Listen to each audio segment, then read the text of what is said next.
Hello, good evening, everyone. How's everyone today?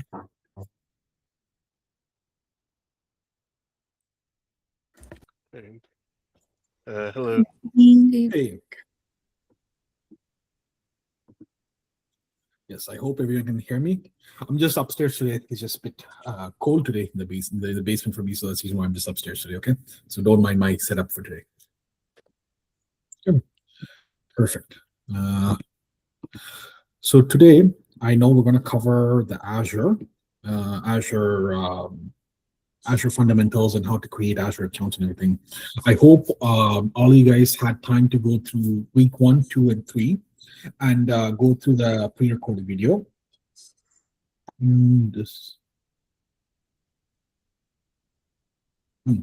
So this is to make sure that you guys had access to create the Azure accounts and did not have any issues. Where all you guys were able to create the Azure account, we just wanted to make sure, is anyone having any issues or did not have the time to create, just let me know now. So that way, if you do have any issues, you just have to reach out to me. Okay? Is there anyone that did not create their Azure account yet? I didn't make the account. You didn't make the account? Okay, no problem. Go ahead and try creating it today, because if you have any issues, we will have to, make sure we walk you through. It's very straightforward. You shouldn't have any issues. There's only few people in the past 4 years had issues with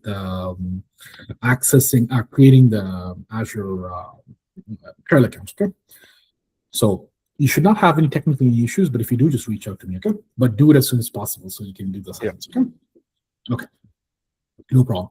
Anyone else had any issues or thing? Just so, because we want to make sure. Go ahead. Mine was already created, so Oh yeah, very good. Very good. but Perfect. I don't know whether I'm on a right page or no. So can I share my screen just to Of course. Of course. Go ahead. Yeah.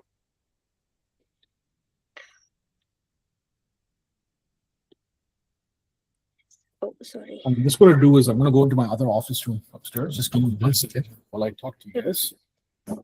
So this was the page. Perfect. Yeah, exactly. Correct. This is perfect. Okay. So you're in the correct page. Okay, thank you. No problem. Just give me 1 second here. I'm just hooking up to the monitor. I thought spring came already, so I can still work in my basement. I lowered down the heater yesterday. It's way too cold. Oh, where's the keyboard? Just give me 1 second, guys. Yeah, this is not my work. I have to go to the basement. Sorry, guys. Just bear with me for 3 minutes, please.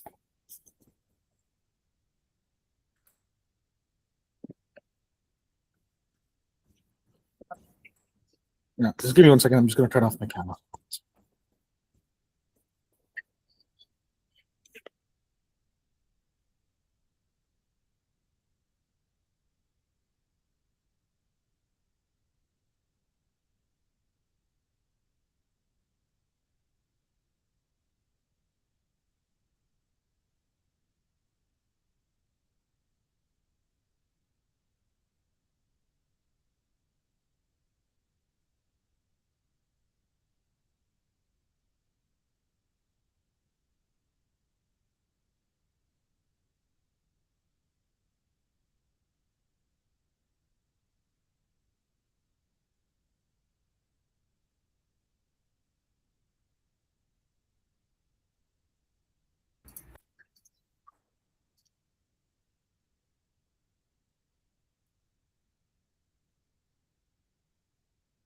All right, perfect. Now I'm in my. So, did anyone, before we proceed on with Azure, does anyone have any sort of questions with any of the pre-recorded contents or the assignment? Go ahead. Please unmute yourself. No problem. So when I talking about the assignment that we submitted last week, the very first coding ping google.com, I run that command, but the transaction or the command, it Hmm? went on Yep. on and on. So I haven't Are you received using a Mac or a Linux? in Mac. Okay, so in Mac and Linux, when you run a ping command, it pings until you stop. I think, sorry, not I think, it's either Control C or Command C before you cancel it. And I think you would have received so here, I'll show you. Do you have any screenshot you can run the command on? Yes, Not sure. I do submitted the assignment to you as well. I shared Okay. the screenshot on WhatsApp with you. Or if you want, I here. give you 1 second here.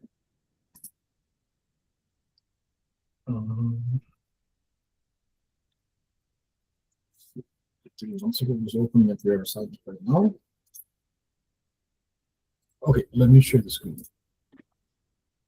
Sure.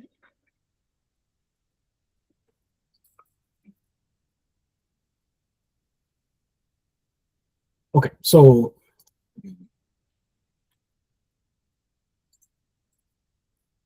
you see how you're getting reply from, and you're getting the time, which means it's a successful. Okay, so for you to cancel it, you have to do Command C or Control C. I'm just not sure the keyboard combination on Mac, but on Windows it's Control C to cancel the thing, and it goes on until you cancel it. That's how Mac. Yes, I did with Command C, but just my question is, do we get the same result that I have pasted on the screenshot, or yeah, I'll show you how it looks like. You're asking about how on a Windows, right? Yes. It'll be very similar. You'll just do ping google.com. See how it's saying TLC in Mac, you'll get that extra one where it's time equals the milliseconds it took. Here too, it gives you an average. It gives you a minimum of 15 milliseconds, maximum of 22 milliseconds, and average of 17 milliseconds. Where in Mac, you're getting that split across each one of those pings. I haven't received this one. The last the ping statistics for. No, this one you won't get in Mac. So that's the reason why. Okay. You see here, I'll show you. I'll just put it beside each other. You see, it's 64-bit, and this is sending in 32-bit. Okay, it's because it's a different operating system. It sends in different format. Same information. Okay? But if you see here, it's a same IP address. Yeah, you're getting a different one based on the timing. Okay, remember we talked about multiple DNS addresses for redundancy and load balancing, right? You're getting ICMP sequence 24. I'm getting some of the information you won't see. It depends on Linux, Mac, and Windows. It's just irrelevant information. Okay, but yeah, I'm getting TTL 112. You're getting TTL 111. Time it took for you. Each one of them you have it split. Each one of them it took. You can see each one of those packets getting 8.569 milliseconds, 8.052 milliseconds, 12. But for me, I'm just getting an average. I'm not getting per line. Whereas yours, you're getting per line because it's using a different operating system to get the information, right? So it depends on operating system to operating system. Exactly. Depending on how the architecture they're laid out, right? Because Mac follows a Unix type system, this is how it displays. It's more like what you do is when you learn about, I think you did cybersecurity, right? Yes, I did. Perfect. So when you do cybersecurity, why this is helpful is you can run this on one terminal, keep it running, and if you're doing some sort of denial of service attack, or if somebody's doing denial of service attack, you can see the latency timing. You'll see it go from 8 milliseconds to like 25, 30, 14 is increased. The later the milliseconds, the more the millisecond it takes, that means the website is getting too much traffic, which means the website will become inaccessible, which is what denial of service attack is. DDoS. Okay, got it. Thank you. It goes beyond the scope of this project, but it's just to understand why the Mac or Linux does not stop there. It goes on until you cancel. It's for you to keep it there, leave it on side, do your work, and test the site continuously and see, right? And you can restrict it to say, I just want to see 4. You can do it. It's just you have to do ping, I think, -T-4 or something like that. I'm just not sure the formatting, but there is a limit you can set on it. Okay. Okay. Thank you. Yeah, no problem. That's the reason why on Mac and Linux, you will see a slightly different, same information, but the output is slightly different. Okay. Yeah. Yeah, it's just showing you forever. That's fine. No problem. Okay. Thank you. No worries. For you guys who have had it in, I will definitely mark it today, and I will send you guys a reply via email. Okay, reply to your email. Okay, perfect. So today we're going to talk about Azure. I'm just going to open up my Edge just for my preference. Okay, you guys can use Google Chrome, Firefox, Opera, or Edge. It doesn't really matter. Okay. Okay.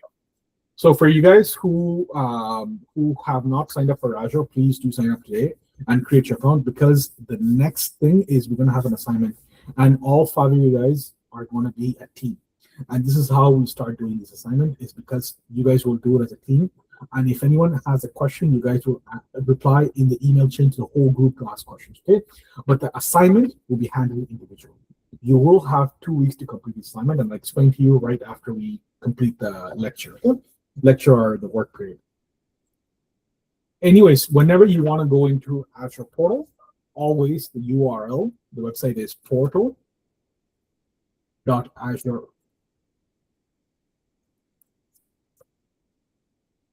This will take you to your portal. You can go here to sign up as well.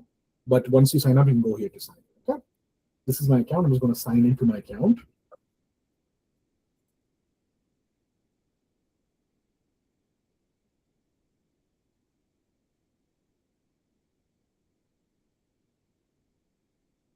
Okay.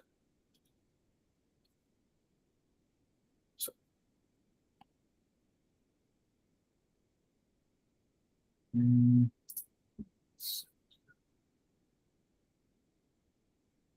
you will see this is slightly different from what you will see in the notes. Okay.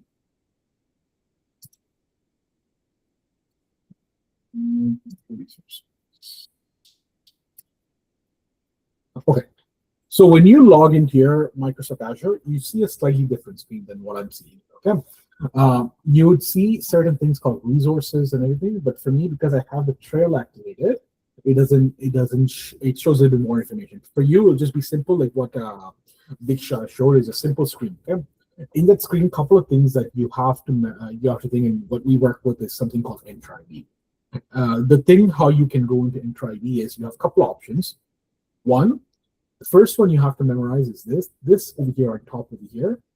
This 9 dots. This is called the Rubik's Cube menu. Okay, so this is terms you have to memorize. This is called a Rubik's Cube menu.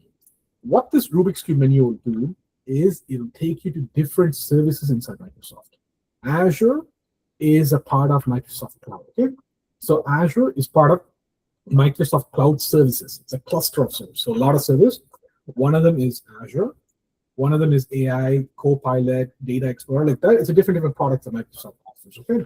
The same thing like that is before, back in the day, I don't know if some of you guys remember like Microsoft Active Directory. It used to be something that would be on physical servers to control computers. When Microsoft introduced Azure, it actually called it the Microsoft Active Directory as Azure Active Directory. But when they realized the Azure Active Directory was confusing and it's just not a product they want to go further with, they renamed it to Entra ID. So this is where the Entra comes into play. Okay? So it's called Entra ID now. Even though some of the articles you read online, or even in the pre-recorded video, I did talk about Azure AD, but towards the end I introduced Entra ID. It's because the foundation is still Active Directory, but it's been renamed as Entra ID. Okay? Just renamed. The reason why they did this was they want to make sure the Entra ID is purely cloud-based. They don't want people to confuse with the on-site Active Directory and cloud-based Active Directory, so they renamed it to Entra ID. Okay. Anywhere you read that says Azure AD, Azure Active Directory, it means Entra ID. Okay, just think of that, memorize it. Now, how I said, remember I said Microsoft Cloud has these services like Microsoft 365, Intune, and those type of things. Azure, before, back in the day, Entra itself was inside of Azure. Okay, so it would never be a part of the Rubik's Cube menu. But as of I think end of last year, 2025, they made Enter ID by a service by itself. So Enter ID became very powerful, okay? Which means it has the ability for it to control from outside of Azure, okay? Before it used to be inside of Azure. So it's much more powerful. It's much more versatile. It has much more powerful settings that you can handle, okay? Couple of ways we can go in there is either by Rubik's Cube menu. I'm just going to open this up and show you. This is intro.microsoft.com. It is still Enter ID, okay? Microsoft Entra Admin Center. This is something new. Okay. This is Microsoft Entra Admin Center. Or you can do here in your favorites menu, you have Microsoft Entra ID. It's the same screen, but from two different locations. Okay. It's because when you go a little bit further into this, when you learn about something called RBAC, role-based access control. So back in the day, when we need to give access to certain people with certain access, we would assign it manually, which becomes a huge security risk. Okay, and it is a very very manual setup. And when you want to remove it too, when you're trying to offboard someone, it is a pretty much a manual process. Okay, for that we need to make something more simplified and something we can assign to people very easily and remove from certain people easily. Okay? For that, we created something called, not we, Microsoft created something called RBAC. In a lot of workplace right now, will want personnel or technicians to have access or to have training with assigning RBAC roles. And RBAC roles are created by your system admins, okay? Not by help desk or service desk technician. It is created by a system admin, because you will need to have experiencing with architecture and experience with the role-based architecture as well. So it's a very huge role, but you can get there eventually. Okay, when you start off, you need to understand what is RBAC, how it works, and why is RBAC is important. Because think of it this way, right? When you're trying to give someone permission to do something, you don't want to say they, if they work in a department of HR, and HR has like several divisions, right? If you want to give them access to each and every separate small things, you need to assign them individually, which makes the access control or the permission list to be hundreds of thousands of lines. Which when you're trying to remove it too, it's about removing all of them and making sure all of them removed, which is always a nightmare, and it always concerned a security risk. Okay. But somehow, and in audits too, they don't like that when you do individual or manual assignment.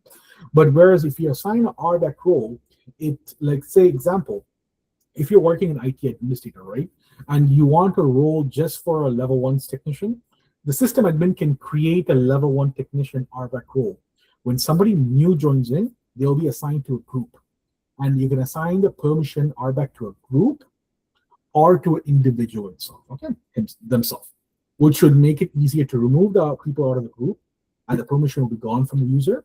And if you want to apply the permission to the person, you can apply it as well. Okay, that's how it works. Am I explaining the way you guys understand? If you have any questions, please feel free to ask me. I will show you how this worked as well. Okay, like right now, it's not just me lecturing. I'm going to show you how this works. If you have any questions, just ask now. Okay, not a problem.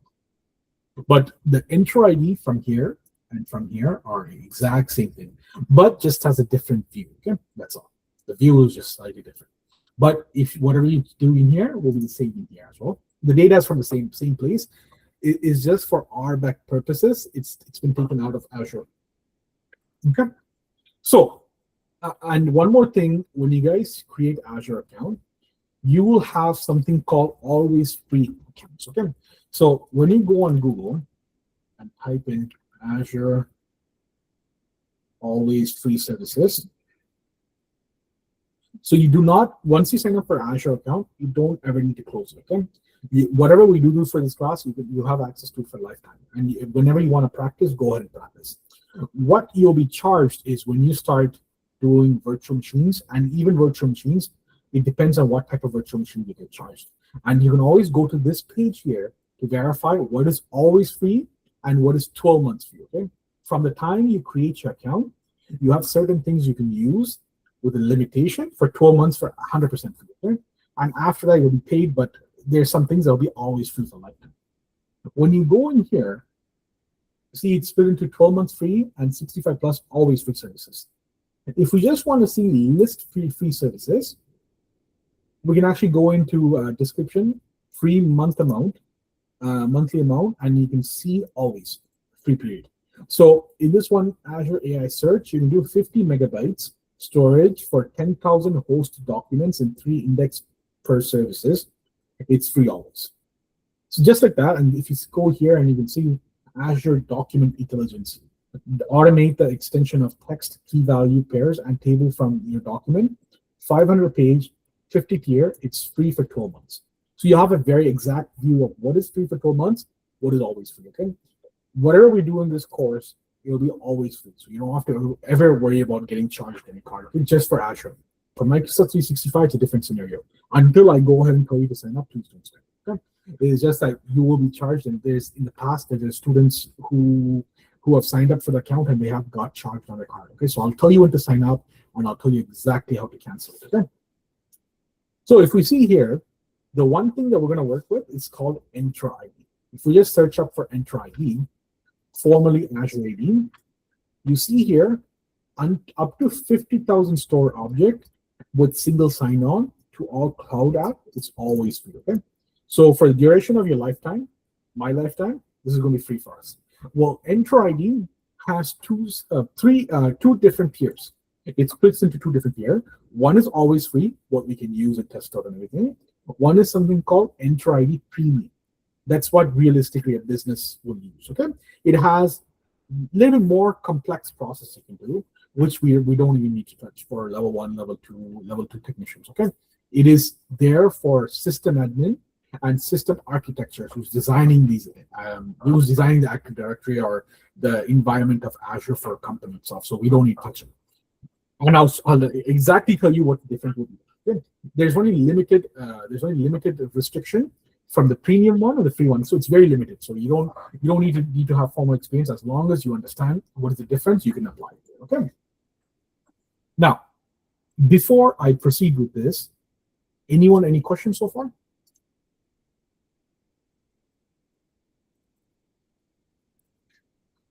I'm just going to log into our LMS. Okay, 1 second here. I'm just going to go into the course. Just watch 26. Okay. Right. So you guys should have watched these and over here, right? So if you see here, if you click on this one, so I just want to make sure you guys all understand this, and this is where your assignment is, okay? Because remember, for the next 2 weeks, there's no live class, and this is going to be 100% done through email. That's why I just want to make sure you guys do understand this. And when you click on this one, these are the 3 different assignments that you have to complete and hand in through email, okay? And I'll just download all of them just to show you each one of the assignments, okay? Before we start with Azure, so you have a clear objective for this class.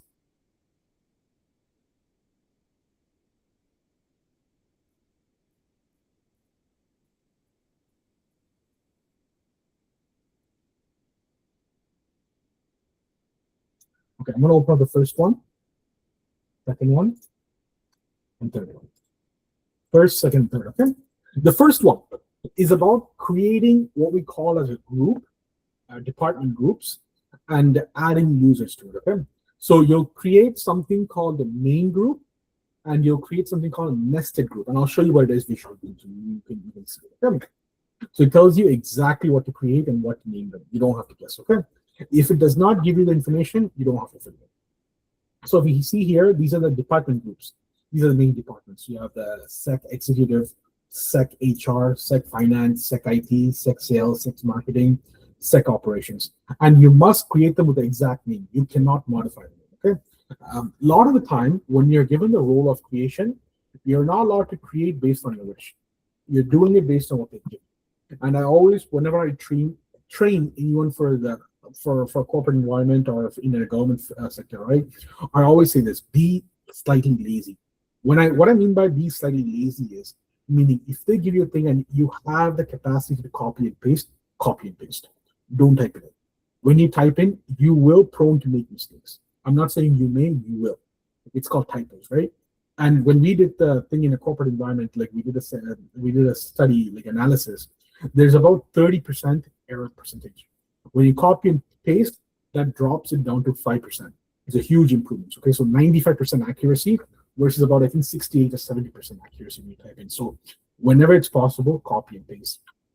And if you get in the habit of copy and pasting, if you do make any mistake, you never made a mistake. You copy and paste, and it was mistake from the sheet they give you. What I mean by sheet is, and I'll go over this and I'll show you this. When you copy and paste this, right? When you copy and paste, there's no way you can make a mistake. You'll never make a mistake, okay? But if you type, there's a typo you can make a mistake. So this is what we call as the main departments, okay? And I'll show you exactly how to create it. These are what we call as a sub-department. In Azure terms, or Entra ID terms, we call them as nested groups. They're a group inside of a group, okay?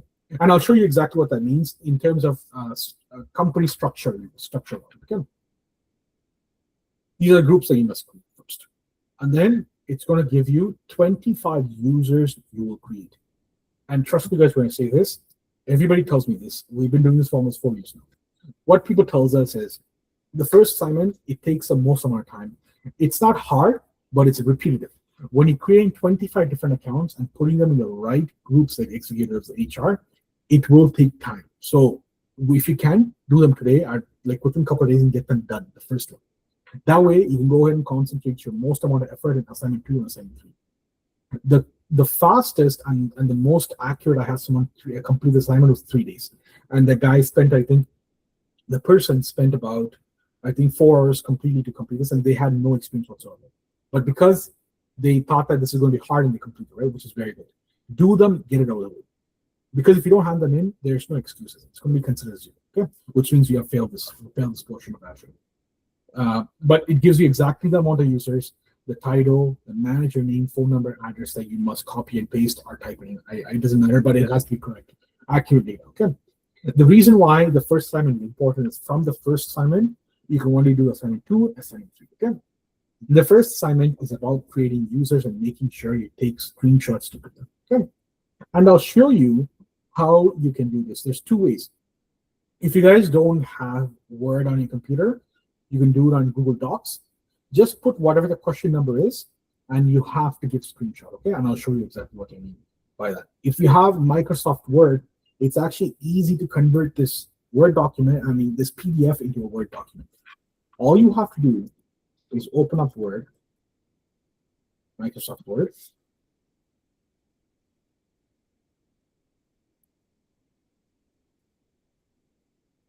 File, open, browse. I'm just going to go into my download here. And if this doesn't show, just change this to PDF over here. So it should be PDF. And then I'm just going to open up assignment 1 for now. Okay, and same method you're going to use for any other assignments. It's going to open the PDF in an editable fashion. And all you're going to do is enable it. But the reason why this makes it easy for you is you can just paste all the screenshots in where you need it, okay? Where it's in. Oh, this is the Microsoft 365 trail. Sorry, my apologies.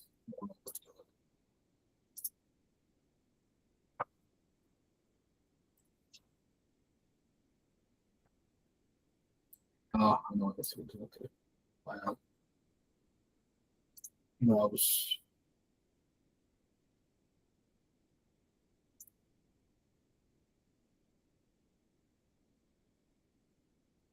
ITHD, Azure 72, Azure 71. There you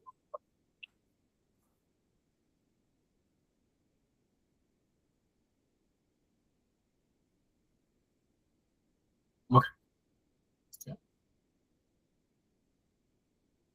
And this document tells you which screenshot I want. Yeah. So you're not guessing. So these are things we're going to do. I'm going to show you right now.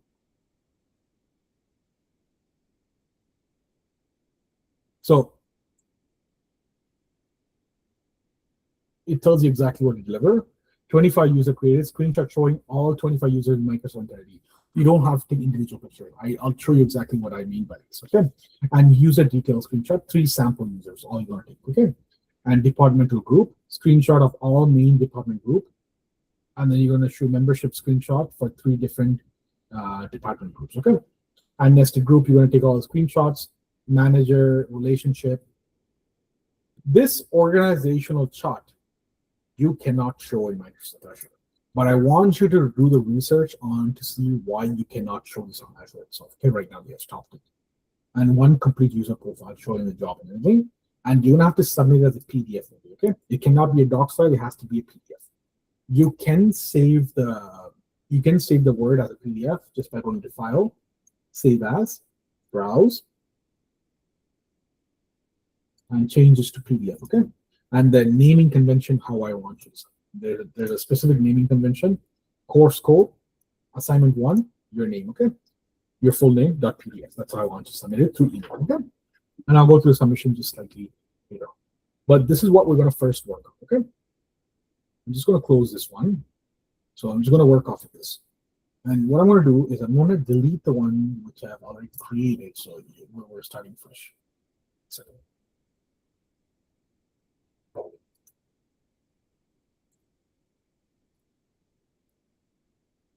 just gonna delete all the users and I'm gonna delete all the groups as well, okay?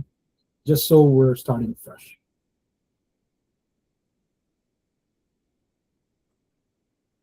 Go ahead.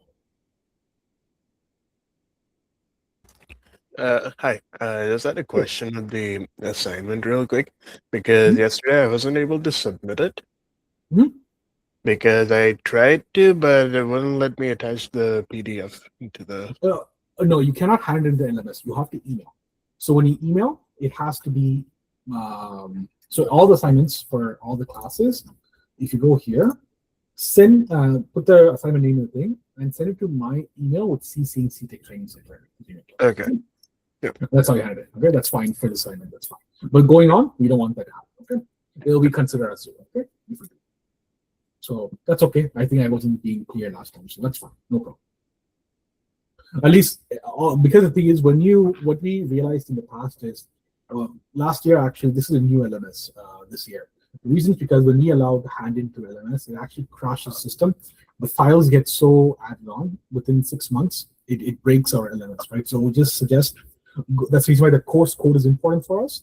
On all the assignment we hand in, the starting assignment should have a course code, okay? with the assignment names with PDF. So that way it's easy for us and it doesn't stay there. It stays in PDF. Okay. No worries. Okay. So first thing we're gonna do is I'm gonna show you how to create this in Azure. I'm just gonna move this to over here so you guys can better see. One second.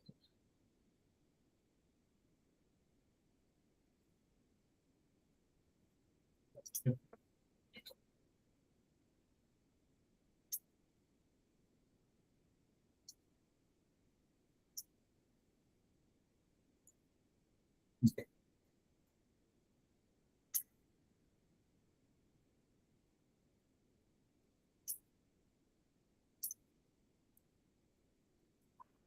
Oh, I'm so sorry. Sorry, give me 1 second. What the?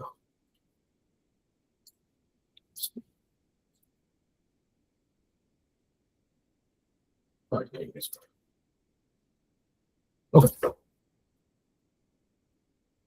So first thing we're going to do is, remember, it's always better to create a company first, right? And then you're going to have to create a department. So I'm just going to use this first. I'm going to pull out Paint for a second. Okay. So think of it like this, right?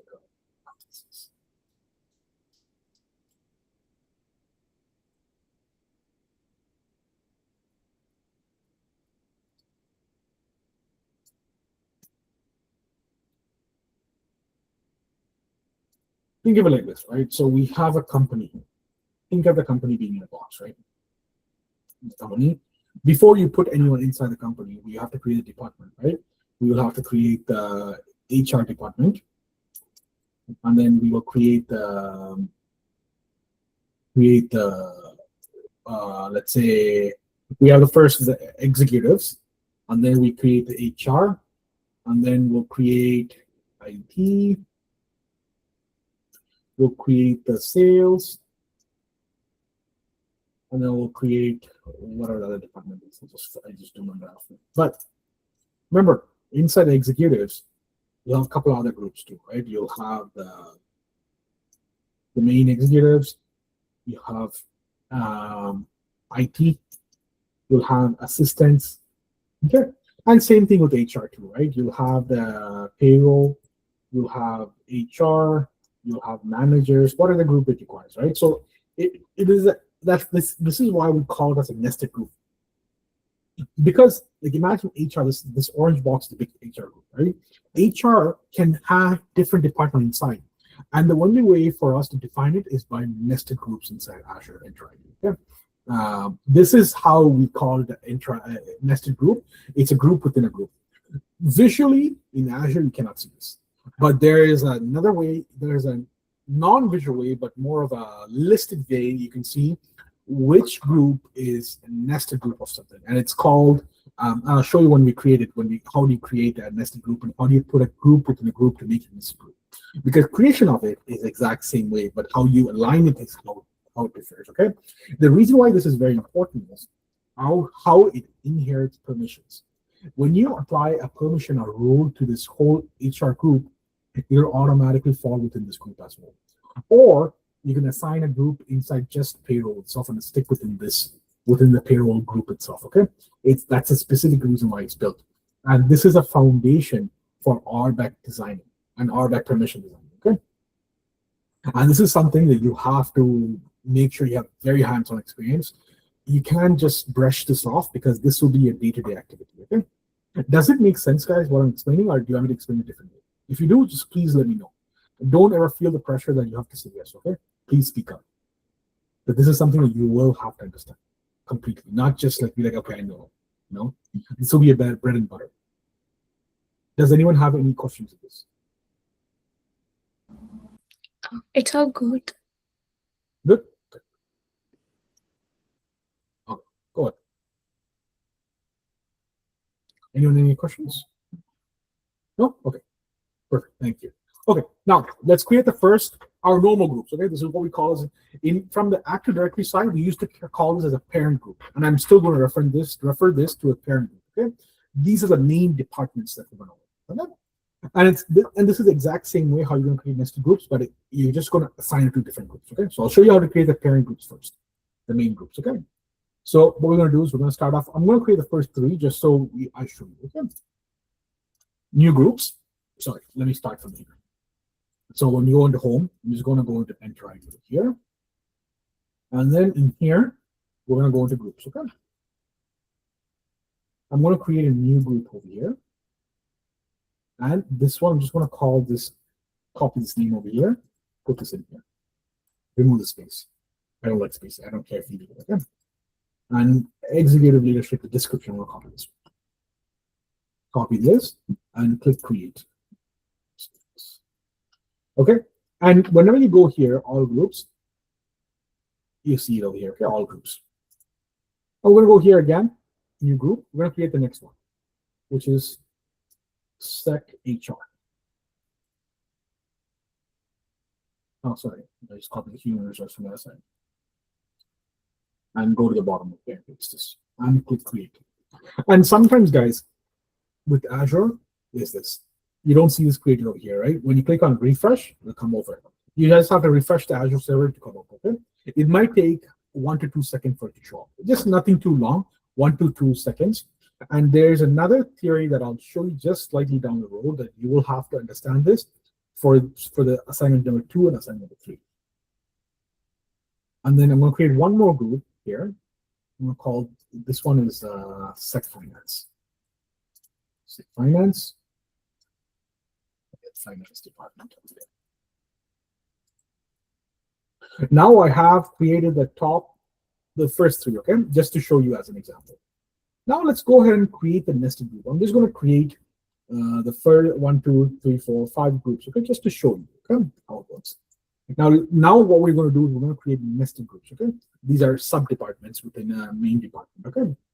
Again, we're going to click on new group. I'm going to create the sec executives.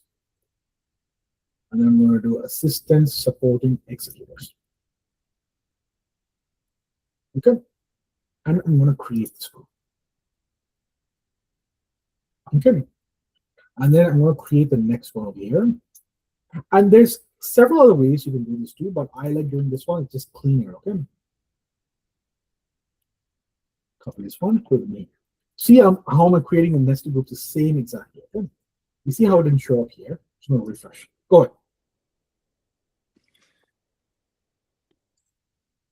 Group type will always be selected as security That's correct. Yes. for everyone, for every everyone. department. Everything. There's something called Microsoft 365 groups, which is not part of right now. Okay. When you do create them, by default, it will be security. Microsoft 365 is essentially one used as a distribution group. It's just for email. It's saying, okay, let's say if we want to email only the people in Department of HR, you could create a separate group for Microsoft 365.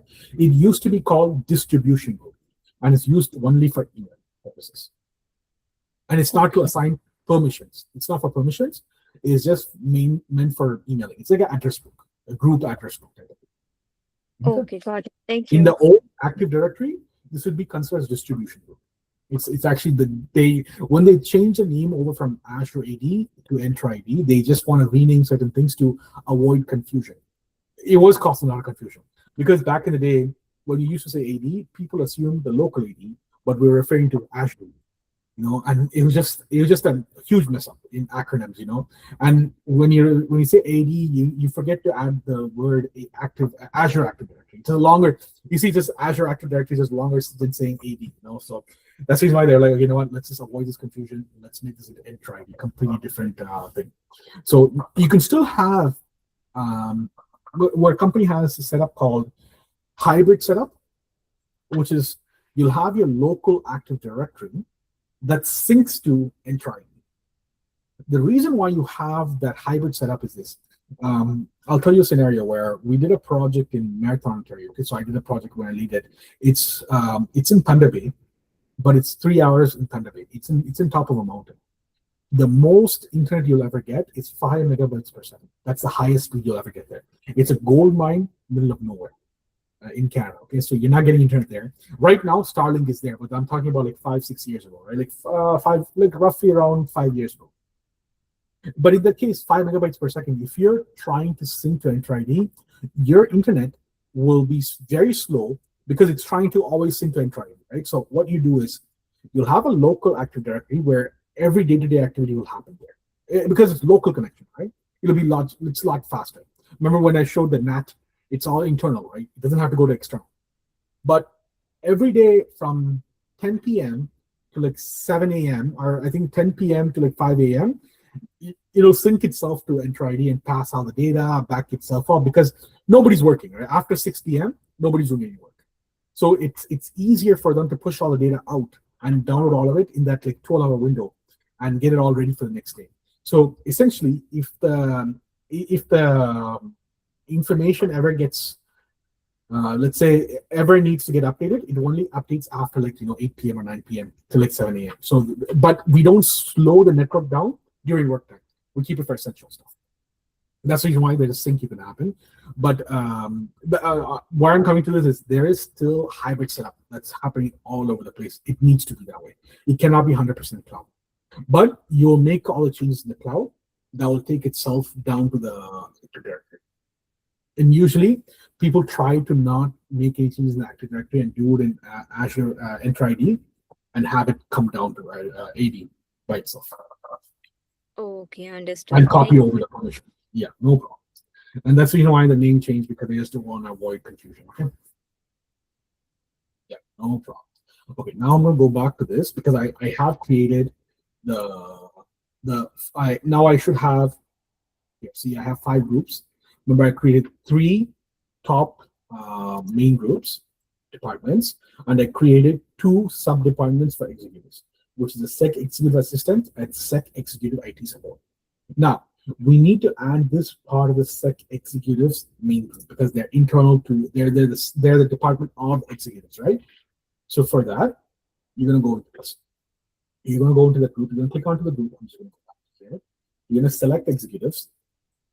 You're gonna select members because remember, the two is a member of security, right? That's the concept you have to understand. Okay, and I'll show you how you can see a parent group.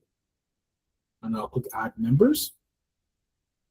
You'll see it come up here, or you can search it up. If you have in a normal, typical corporate environment, you have thousands of these groups. So you need to search it up, okay?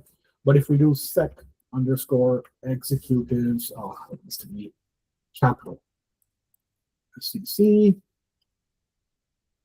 executives, IT support, and assistant. Okay, I'm going to select both of them and click select.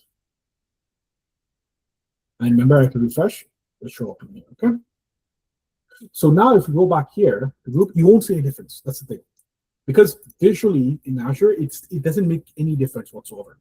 When you apply it as membership, you have to see it from either the top level or you can see it from the bottom level. The easiest way to see it from the bottom level is from the child nested group to the parent, how you see the parent, who's the parent is. Let's say if you go into executive systems, right? If you actually go into members, you're not going to see IT executives because remember, it's like your parents, right? If you know how you're children of your parents are not your child, right? So you are underneath your parents, okay? So which means the parent will never be a member of you. You're the member of the parent, right? So in that case, if you go into group memberships, you will see the parent, okay? That's where you will see the parent. Remember, nested group can be a member of multiple parent or multiple nested group as well. You can nest this down to like hundreds of groups as well. It's up to the company's direction, right? So they can have hundreds of groups that's still group membership of, or hundreds of groups it's part of members of. In a typical corporate environment, we always like to have separate people for separate departments. Okay? We want to have 2 people for payroll, 2 people for payment receivable, and 2 people for payment receivable and payment sending. But it's not the case. We never have unlimited funding, right? A person can be a HR and have access to payment receivable as well, right? They can pay dual roles.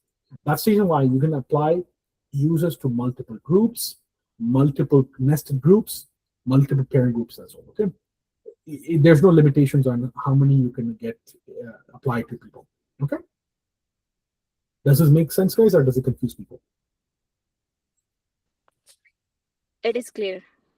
Very good. Okay, so I'm just going to go back here. So now, if we go into IT support 2, we should see this in the group membership. Okay, see. And if you go and click on SEC executives, these 2 should be part of the members. Sorry. See here? Because we're in the parent group. Okay? And this is how you see from a non-visual point of view how the parent and the child is.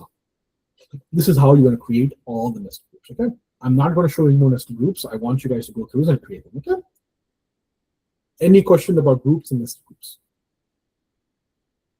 If you guys need to explain a different way, I will explain. Not a problem.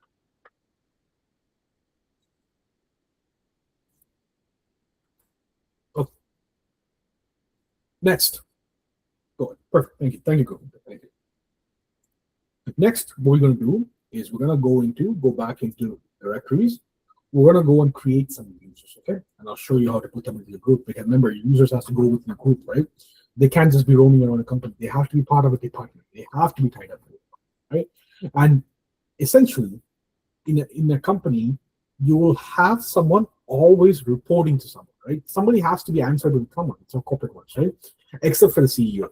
CEO mostly will not report to anyone internally to the company. And think of it like a triangle. Everyone will end up reporting to CEO. Like everyone will end up reporting to CEO. CEO does not report to anyone internally. But remember in the pre-recorded video I told you, when you're in a public company or government sector, the CEO will answer to a board of directors or board of investors or a cluster of investors, right? So, but that won't be part of the company. So, end of the day, like let's say IT level 1 staff will report to team lead. Team lead will report to an IT operations manager, and the IT operations manager will report to an IT director, and the IT director might report to a vice president of finance. Always it reports to finance, okay? And some companies, they do have a vice president of IT. Now, the vice president of finance will report to a chief financial officer, CFO, and the CFO will report to CEO. See how it just triangulates to CEO. CEO is the top of the food chain, okay? So just remember that everybody has to report to someone except for the CEO in most cases, okay? And in some public companies, the CEO will report to maybe chief financial officer, and chief financial officer will report to CEO. It's for approval. In a public company, they don't want to have, and this depends on company to company. You have to understand when you go to work, okay? You'll figure out when you go and see other people's accounts all set up. The reason why this is you don't want someone to do something without someone else's approval. In the government sector, especially, if we even have a CEO, the CEO will report to chief of finance, and chief of finance will report to chief of CEO. The reason is because, let's say, if a CEO wants to buy something for $300,000, right? The CEO by himself probably cannot make the decision to buy without another person's approval from the same band, which is the C class: chief financial officer, chief operation officer, CEO, and the CTO, right? So those guys will need to have each other's approval before they make a big purchase. They have a purchasing volume. That's finance. We don't have to get into it, but and same goes for access as well. CEO gets the most amount of access, but there's certain access that he cannot access. It's because of financial data, right? They don't want them to go ahead and manipulate the financial data for a public company. It'll just not make anything, right? So that's the why. Okay. So now let's go ahead and create users. Create a user is just as how we created the thing. I'm just going to create a couple of them just to show you. Okay. So I'm going to create 2 users from here, and also 1 user from HR as well. Okay, I'm going to show you how it affects. We're going to click on Add Users, Create New Users. Here, your domain will be different. It will be something. Okay. What I'm going to do is I'm just going to copy Daniel Roberts over here. Put this in, and for us, it depends on company to company. Each company will have their own type of naming convention. Meaning some of them will actually do their first initial and the last name, like D. Roberts. Some of them will do first name dot last name. Okay? First name dot last name, or just do initial last names, initial or first name. It depends on company to company. You have to just, when you go to Workday, you can see how is set up or how they create your account. That's the format they want you to follow. Okay. If you're not sure, you can always ask your team leader or your colleagues for how the naming convention is. And I'm just going to paste Daniel Roberts as display name. The password will be automatically generated for me. That's fine. Now, you don't want to click on review and create. You don't want to do that, okay? What you do is click on next properties. And you want to give the first name, which is Daniel, and then I'll go to Roberts. You see, I'm not typing anything. I'm just copying and pasting. There's no need for me to type when there isn't, okay? And I can be sure that I never made a mistake that way, okay? Job title is CEO. And if it doesn't give you guys information, you guys don't have to fill it in, okay? That's how it's set up. And you're going to go into the phone number section here, which is going to be, you can put in mobile or business. I'm just going to put in business, that's fine. And then we're going to go into the address area. Okay. Street address, Toronto, city. And then we're going to type in employee type is over here as well, full time.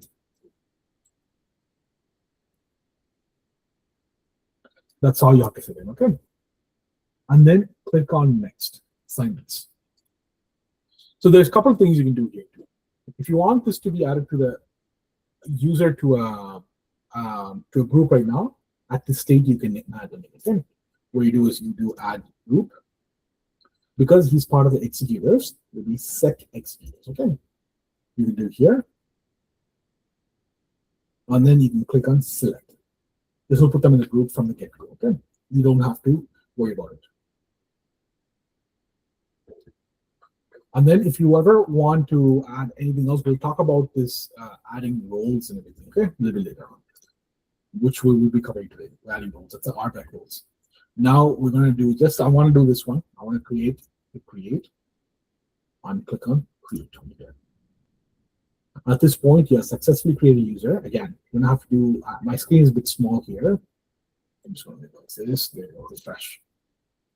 You'll see Daniel Roberts. Now let's go ahead and create the same way. We'll create one more user. I'll just create Priya Nair. Give me 1 second. Create user.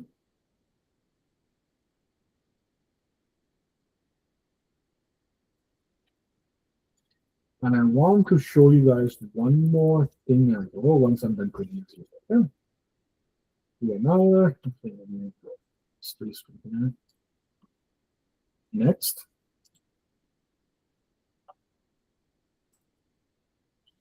Last name, job title is Director of Operations. And I want to do phone number address here first.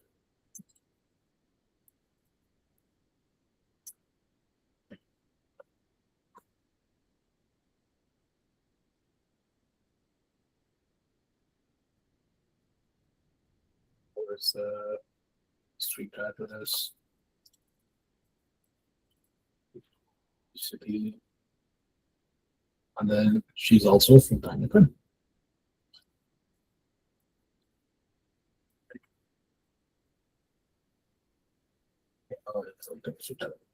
And then we're gonna put in a phone number here.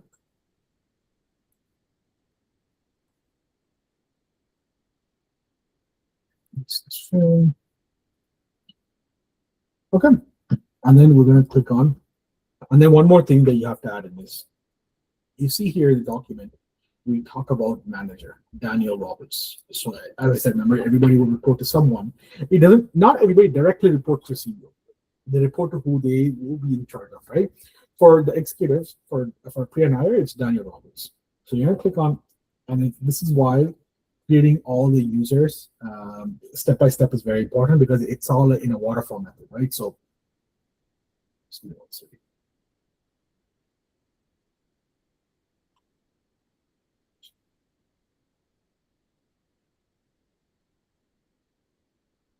so here where you see add manager, you're gonna go here and select Daniel Roberts, because Priya Nair reports to Daniel Roberts. Okay, I'm gonna click on select this one.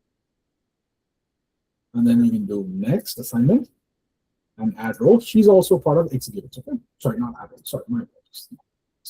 Go to add groups. Set executives. Select. And then we're going to do review and create. And then we're going to create. And then that's the second user. We're just going to refresh. So you see here, and it always trickles. And I'm going to create one more user that's someone from HR, okay? Just so you see that you can do the same thing to apply to another person. Create. And the thing is, I want to remember I told you I want to show you something. When you create user, you'll create two options. One is to create new user, create a new internal user in your organization, or invite external user. Invite an external user to collaborate with your organization. The reason why this is very powerful is this. Back in the day, when I mean back in the day, even like 5-6 years ago,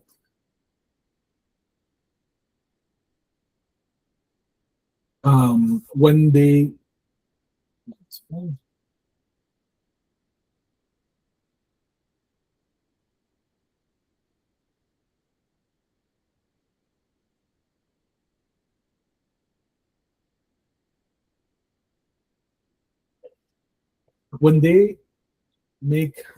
used to be contractors who come into work with, let's say we used to have HVAC, okay, which is a company that has heating, air ventilation system. They come in maintenance, right? We would actually have to create an account on our account so they can log into our system and use the software to test, calibrate the machines and everything, right? Which brings in a security risk. Now, because remember, these people have our account, they're coming in from randomly from somewhere, right, to do work once a year, once every 6 months. It just doesn't make sense for us to, create a user account to give to them, right? We can set up expiry date in we can set up expiry date and everything, but it's still not the secure way. Okay, with what Enter ID allows us to do is if they have a different account from somewhere else from their own workplace as well, we can just set up an external user, invite external user. We can give them a very, very limited access, and we can have it expire and delete out of our organization automatically. And this became powerful when you want to invite external people or external contractors or consultant to come and work for you for a temporary basis, and they'll never have full access to your system. And this is done in many cases in many companies. Okay? It's the same way. You'll just send them an email invitation with the proper access to the group. Okay, it's the same way. It's, if you see here, same method of creation. But instead of giving them a name, you're just giving them their actual email from the other organization or a Hotmail, Gmail, whatever it is. You can send them an email and invite them into your organization and remove the access once it's done. Okay. I'm just going to go back here. As I'm looking at one more user, Sarah Lee. User, create user. Sarah Lee. And I'm just going to switch this back to yes. My Azure is set up in a different way. Okay, that's important.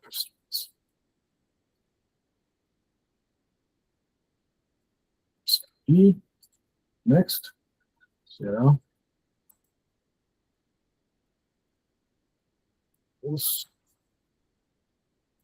Job title is HR manager.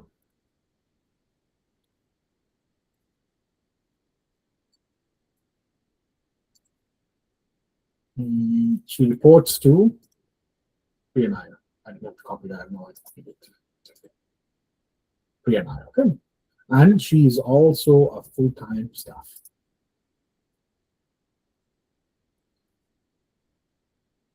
And the address is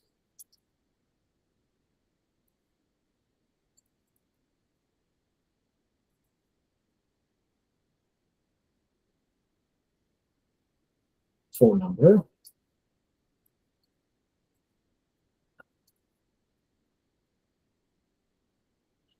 Okay, so we're satisfied with the information we provided here. And click on this. She's part of the HR group. Okay, so we're going to add group. So HR. Select. Okay, and we're going to click on next create. Great. So we have done. Then we're going to refresh, and we're going to see Sarah. So in part of the assignment, it's going to ask you for handover of all the 25 accounts, right? So you're just going to just maximize this and just show all the 25 users has been created. When you take a screenshot on a Mac, there's probably a screenshot tool, or on Windows we use snipping tool. Please don't use your phone to take photos. Just there's a tool to use it inside of the computer. Okay, you can take it. This one is snipping tool. Now, what I want you to do is, if you have this area over here, click on this one. This will say rectangle, window, full screen, or freeform. You can just do rectangle here, that's fine. Click on new, but you want to make sure you get from this corner to this corner. I want to see the date and time as well, okay? I don't want to see a small section. Do not ever put screenshot that just show the small section. It doesn't show anything. Even if you guys facing any errors, if you guys sending an email to the group, I want you to do with a screenshot and explain what the issue was before and what you did to try to resolve the issue and where you're stuck. So your question should never be when you're, when you're asking some sort of help, should never be I can't work. It should be a structured question, and I'll tell you what it is. And when I probably click on you probably will not see my screen, so let's see here. So I'm just going to select the top corner to the bottom corner where I can see the time. Okay. And this will open up. See this screenshot over here? I can just copy this over here and paste this into my Word document. Okay? I don't have it opened up, but you can just copy and paste this in the Word document. That's all it is. Okay? And it's simple as long as I can see 24 accounts. And for some of them, it does ask. See here, it does ask for it's 3 different department groups. Screenshot of all main groups. When you go into groups, just take a whole group picture, nested group 3, show 3 membership shots of 3 group, show all the nested group created, and membership screenshot of 3 nested groups. Okay. Manage relationship. This one you cannot do, but you need to figure out the reason why you cannot do it. Okay. And user attributes, screenshot of one complete user profile showing job title and department. This is very easy. Open up one of the user. You're going to pretty much take a screenshot of all of this, okay? User properties over here. This is your complete user profile. You just zoom out a little bit and take this, that's fine. Like as long as, you know what, even this is fine. Because, yeah, like even this is fine. This is perfect. As long as we can see this, the name, the top screen, top left to the bottom right with the time and clock, okay? That'll be the full screenshot. Okay, any questions guys so far?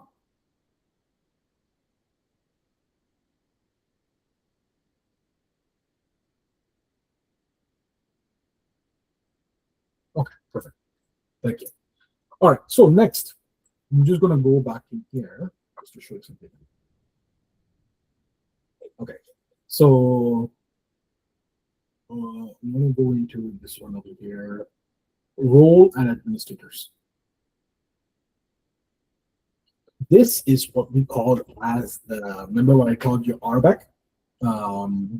It's role-based access control. This is huge right now. Okay, this is where all the companies require you to do the research. Just give me 1 second.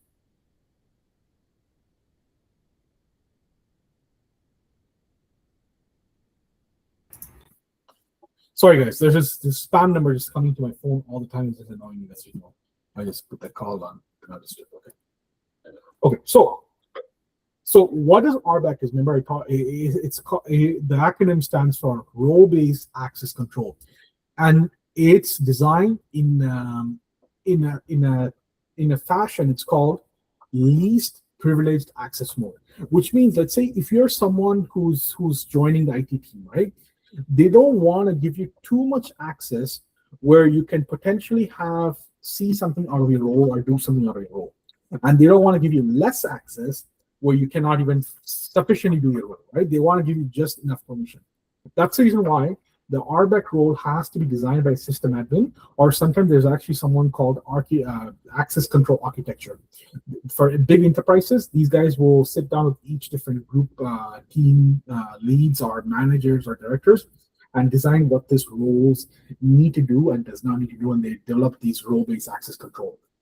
And your job is to apply it to the person. You might ask, how will I know what role you'll need to assign to your personnel, right?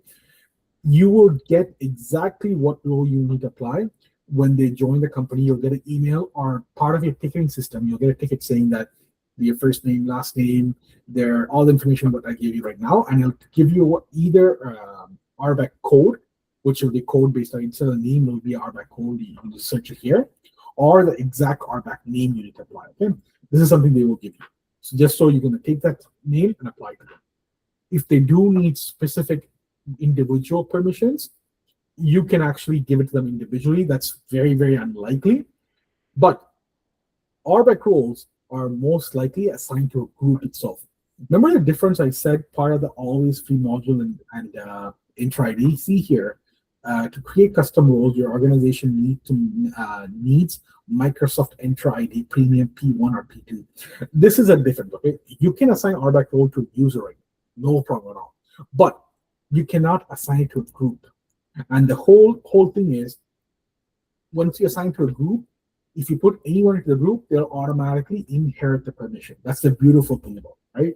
Let's say if you go into all groups, and if you go into like executives, right? You'll see roles administrator. You see, to create custom role, your organization needs this. Okay, so you cannot assign it to a group right now because of the restriction you have with this licensing. But you can still assign it to a user, and it's the exact same way you'll do it on a group as well. Okay? And I'll show you how to assign it on a user. There, in the part of assignment, which I'm not going to go through, it's for you to do. It's very interesting. Trust me, it might seem like a lot, but it's very interesting. Once you go through it, you'll be very comfortable with Azure. But let's say users, right? Same method. If we're going to, let's say, pre-hire. If I go into assigned roles, I can actually click on add assignments and click on a role that I like. Let's say I want to add them to HR. These are built defaultly by Microsoft Azure, okay, to help get started. So let's say I want to do not that one. I want to do maybe like say password policy, authentication password administrator. We want her to do some password authentication or help desk. Let's say this person is working in help desk administrator. We want to give them the role. We assign, click on this one, and click on add over here, and refresh number. And she will be part of the help desk administrator role-based access group. Okay. Now her account can do what a help desk administrator has been defined to do. This maybe when you go to work in a company, this won't exist. They'll create their own custom groups and permissions. And the easiest way to find out what level of permission they have is just click on help desk administrator. And then if you go on descriptions, you'll see a description about this role. Go through the role and read them to understand them, right? Use with this role can change password, invalid refresh token, manage service requests. So what this role person can do. And if you see here, these are report readers, password administration, message center reader, help customer guest inviter, directory readers. And these are all the permissions they have. So if you see here, there's at least like, I think 25 or 30 permissions. If you back in the day, these are permissions we would give manually, create them manually. Right now, this is all done within a click of a button. This is what revolutionized like access control. Even 5 years ago, when I was operations manager, just 5-6 years ago, when I was operations manager at Ontario Shores Hospital, there was an individual person that their day-to-day job was to do all these for each account. They were manually going in and creating this, assigning the access to people.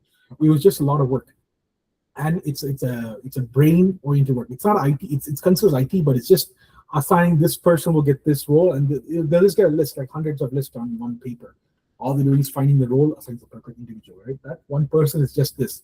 They're called the access control specialist. They don't do any access control. It's just taking exactly what this stays on a piece of paper or on a ticket and assigning to the person individually. It does take time, a tremendous amount of time. We would have at any given point of time at Ontario Shores, every month we'll have at least 150 to 200 personnel joining the hospital, right?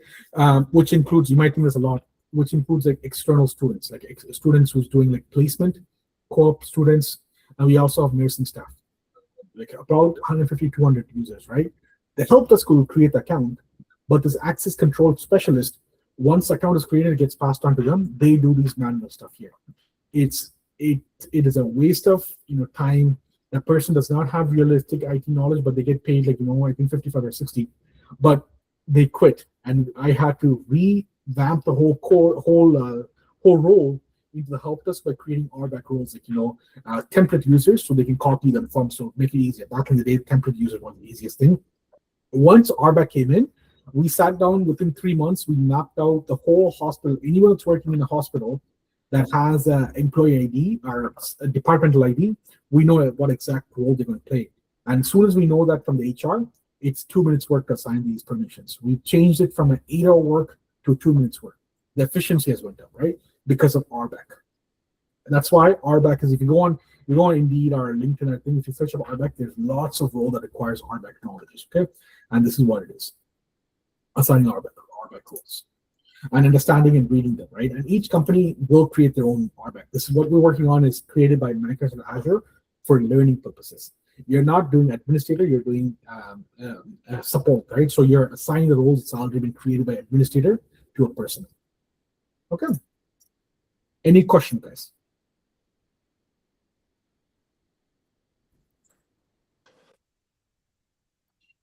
I have a question. I don't know whether it is completely relatable to the current topic we are studying. I'm a bit confused between what is role, like now I got it, what is role-based access control, but what is the difference between role-based and rule-based? Okay. So rule-based access control comes into place where,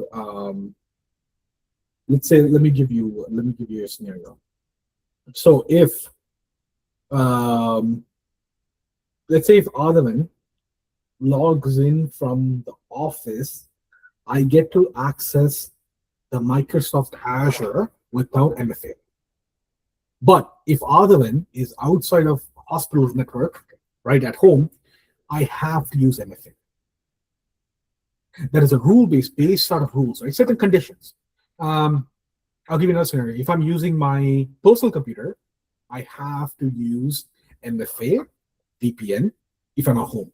If I'm using it, regardless of if I'm using my PC from workplace or not, my own personal laptop. But if I'm using work provided computer, if he's at office, it should automatically allow you to log into all the Microsoft 365 services or Microsoft services without MFA, because I'm already in the hospital network, right? With my work laptop. Now, the same work laptop, if I bring it home, all I have to do is log into my MFA and everything works. But if it's my personal, I need to add more rules to secure the connection, right? So it's a rule-based connection or rule-based access control based on different, I don't want to say arguments, but based on different requirements or different methods. I can even say if Adhavan leaves out of Ontario, which we did in hospitals, if Adhavan leaves out of Canada, I cannot log into anything because I don't need to. Once you're out of the country, the HIPAA rules regulatory says any medical personnel or medical access personnel should not be accessing any medical data from outside of Canada. It is considered as a violation of HIPAA policies. So the rules and regulation we can tweak it. Whereas role-based access control, it defines what role am I playing. It just scopes out, okay, other than IT manager. These are things he has access to. But the rule-based access control tells based out of my either my locations or anything it could be, right? My login activity or the computer I'm using, the network I'm logging in,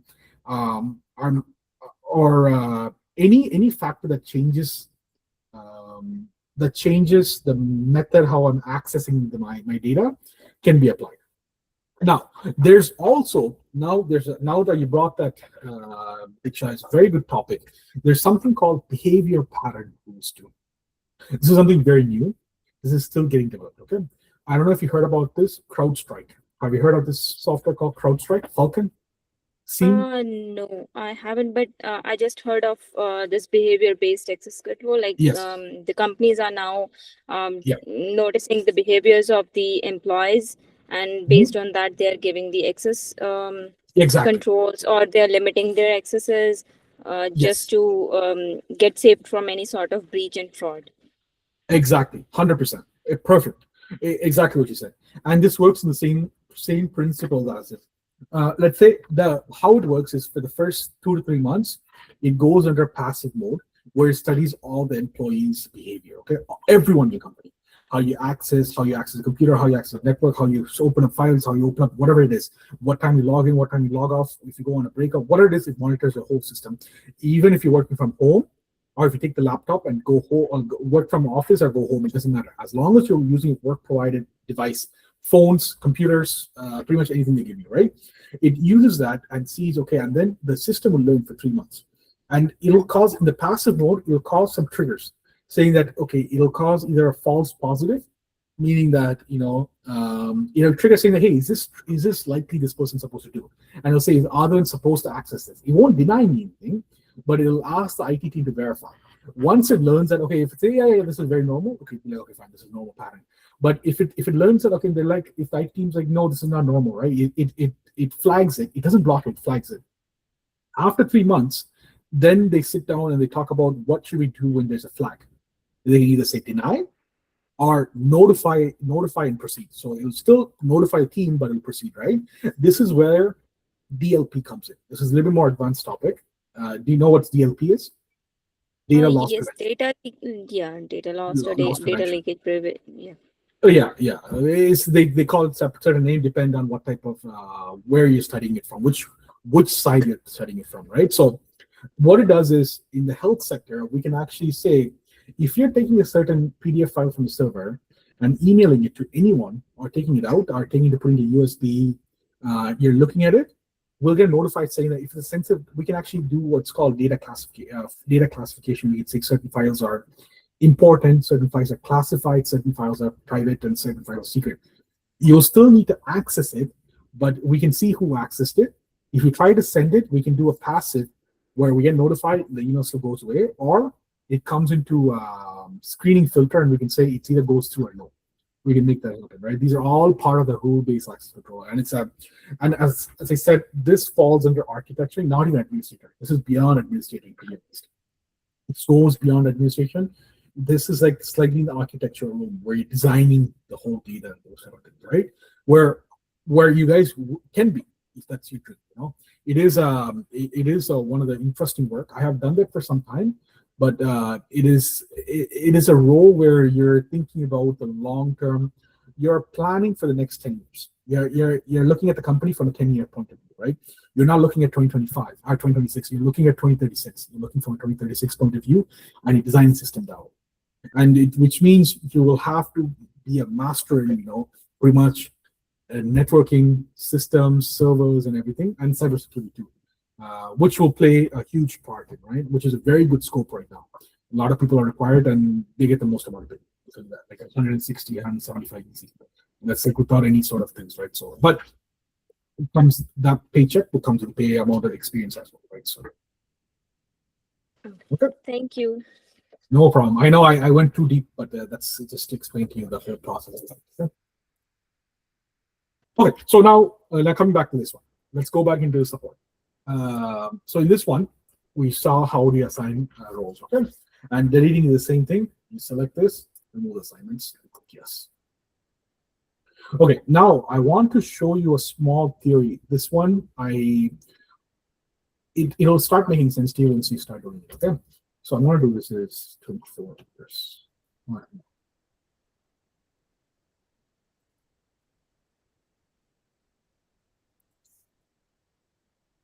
I just want to do this one.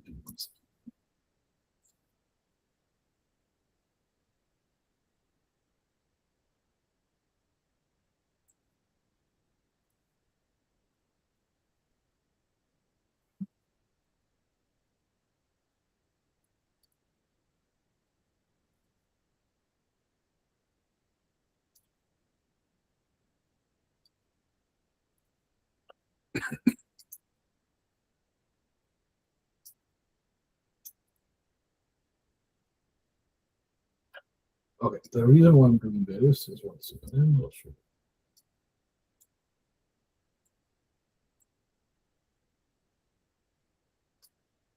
Okay, and don't take this to the dot. What I mean by that is this is a theory. Okay, so you know how I like to explain it in two ways. Okay, so some people get it this way, some people get it the other way. Microsoft, for user account creation, it's automatic. But sometimes when they're putting in logs or when they're syncing a new permission, we always suggest the 15 minutes rule. Okay, it takes about 15 minutes for it to update. Let's say if you made a change at let's say this, every 15 minutes Microsoft server will update itself, and it's very much a strict 15 minutes. It could be anything, okay? 15, 20 minutes, somewhere around there, okay? So let's say it updates itself every time at the 0, 15, 30, and 45, okay? So if you make a change at 1 minute, you wouldn't see the change until it hits 15, okay? Whereas if you made a change at 14, right, you'll see the change apply on the 15 within 1 minute. So it's like almost like a credit card bill, right? Let's say you have, 21 days to make a payment, right? To bring it up to balance or pay your balance so you don't get interest charge. But if you make a purchase, let's say from 1 to 21st, right? If you make a purchase on the first day of the month, you have 21 days to catch up to the balance. So or else you'll be charged interest, right? Or if you make a purchase on the 19th day or 20th day, you'll still have 1 or 2 days to pay off the whole balance, or you'll still be charged interest, right? That's how this works too, okay? It depends on what time you make the change and how long it takes to see the logs. The reason, does that make sense for you guys? Yes, trying to get it. Yeah, it's very confusing. I know. It's just like, you know, the reason because when you see this over here, when you see the user, when you go to a specific user and trying to get a sign-in logs, to see the sign-in logs or audit logs, okay, it'll take you at least 15 to 20 minutes to get the logs. Okay. And sometimes you'll see it like a minute. Sometimes it takes 20 minutes. It's because you probably started the thing when the Microsoft just updated the last update, and it has a 15 minutes window for the update to happen. Okay, so it doesn't happen until like let's say if you make a change at so imagine Microsoft will send an update or send all the logs at 0, which is 12, right? And 15 is 15, and then 30, and then 45.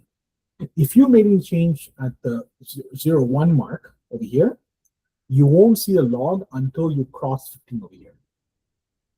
But if you, which will be what 14 minutes, right? 14 minutes roughly to see the log.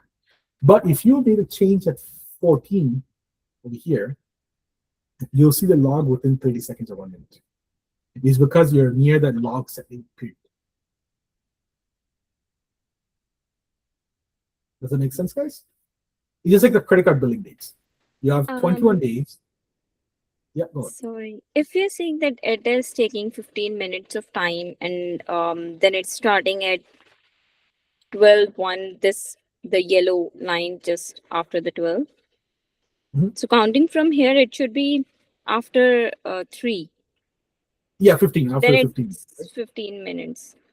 Yeah, but if you make the change at the 14th minute, but don't get too strict on it, okay? Like we never know if it's 0, 15, 45, 30, or 45.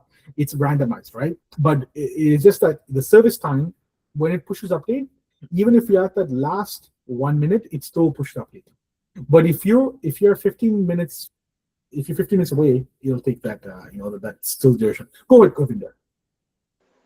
Yeah, so same thing, like we make changes in that interval of time, like in between 15 months, and like sort of update or add or delete records. We will see all records after that interval of time altogether, right?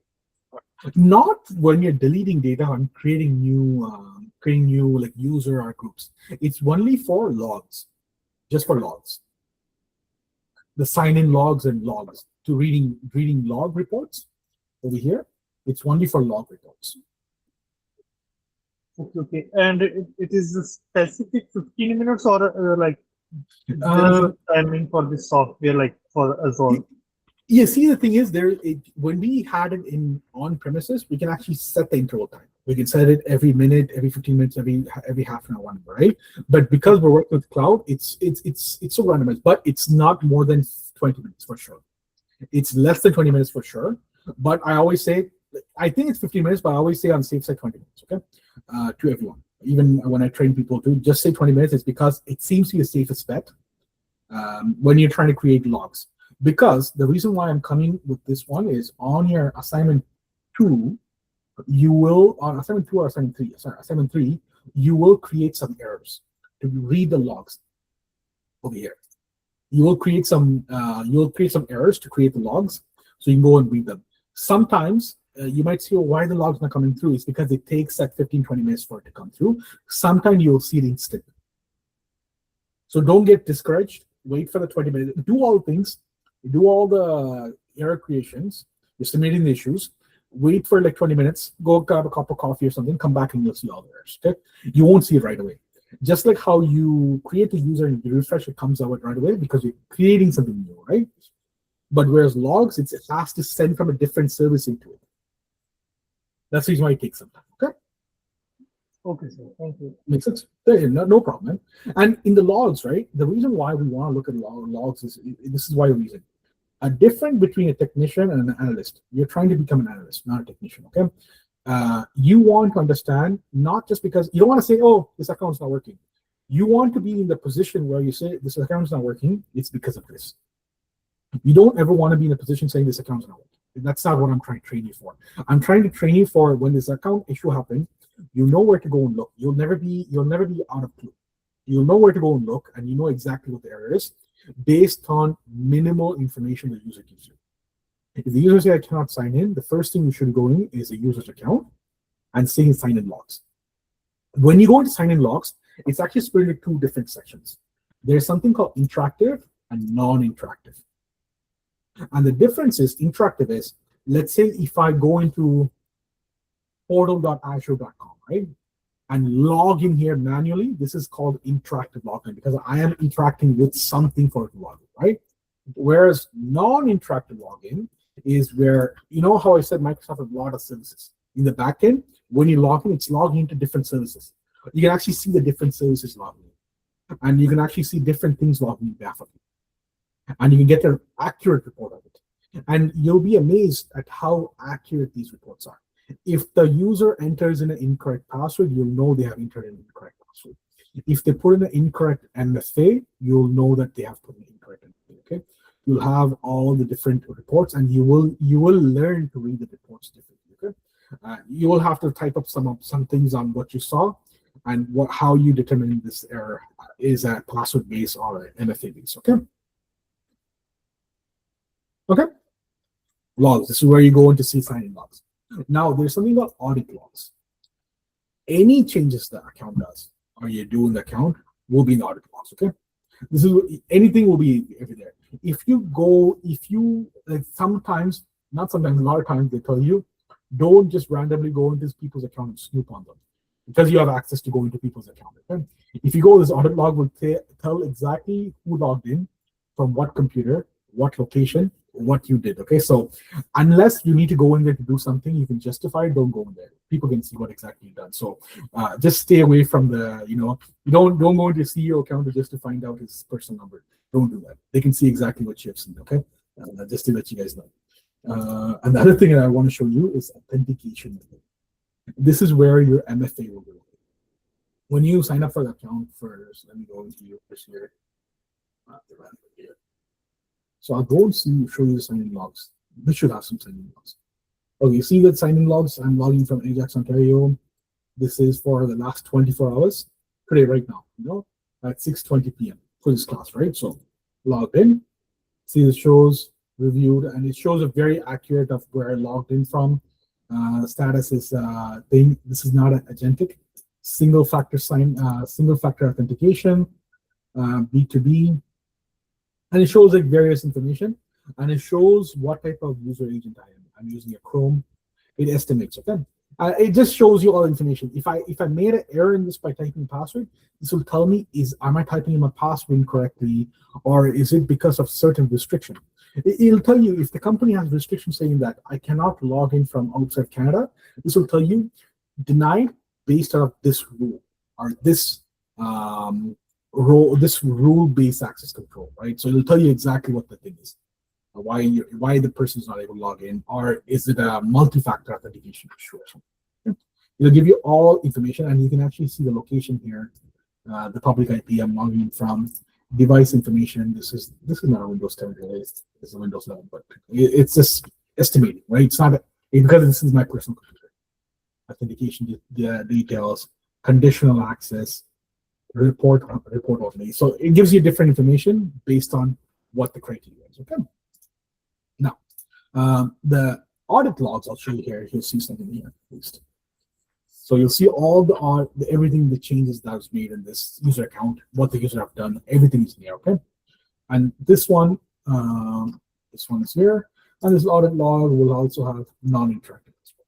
There's nothing there right now because this one is not logging into any sort of let me just do 7 day and see if there's anything. 1 second.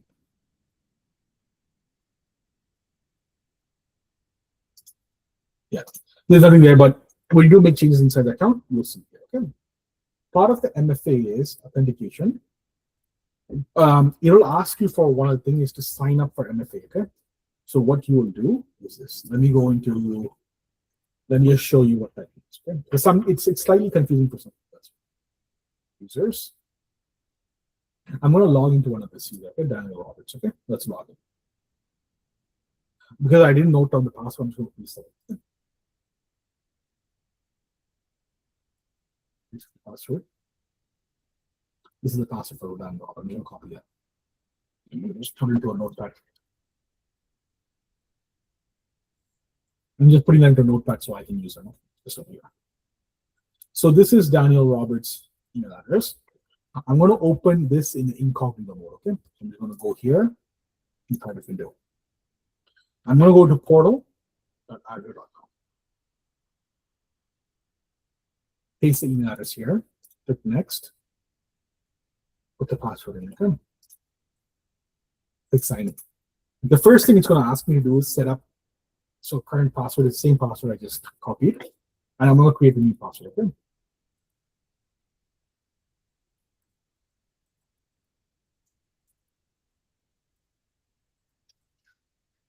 Click on sign in.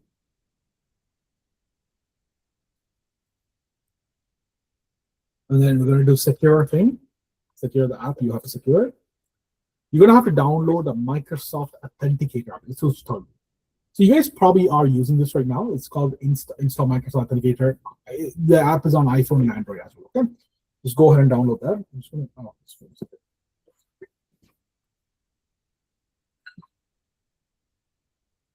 I'm going to open up the Authenticator app. I'm just going to sign in. Give me 1 second. And it looks like this. Okay. Say blue icon here. I'm going to, on the top for me, it's on top right, there's a plus icon. I'm going to click on the plus icon.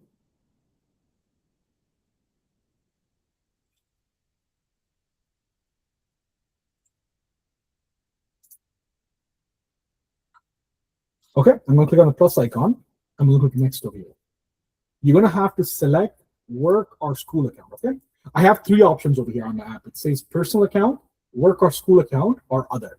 I'm going to click on work or school. I can't show you, it's probably very blurry here, so that's fine. You're going to have to trust me on this one. I'm clicking on the second one where it says work or school account.